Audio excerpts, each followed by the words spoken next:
కల్కి మూవీ చూసిన తర్వాత కర్ణుడా అర్జునుడా అనే టాపిక్ ఖచ్చితంగా రావచ్చు. కర్ణుడా అర్జునుడా అంటే గెలిచిన వీరుల్లాగా అర్జునుడు మిగిలిపోతే ఓడిన రాజులాగా కర్ణుడు మిగిలిపోయాడు.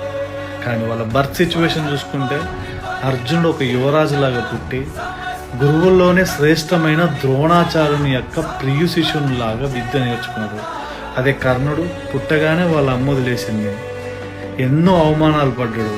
ఎవ్వరూ విద్య నేర్పేయడానికి ముందుకు రాకపోయినా కష్టపడి నేర్చుకొని అర్జునుడికి సమానంగా నిలబడ్డాడు. అదే యుద్ధ టైంలో ఆ కవచకుండలాలు ఆయన దానం చేసి ఒకవేళ ఆ 3 శాపాలు ఆయనకి ఎఫెక్ట్ కాకపోతే ఈరోజు రిజల్ట్ వేరేలా ఉండేదేమో. ఓకే, అవన్నీ మర్చిపోయినా అర్జునుడు కర్ణుడు ఎవరు గొప్ప అంటే పాండవులు సైతం వాళ్ళ అన్న అని తెలుసుంటే ఖచ్చితంగా కర్ణుడే గొప్పవాడు అనుకుంటారు. ఎందుకంటే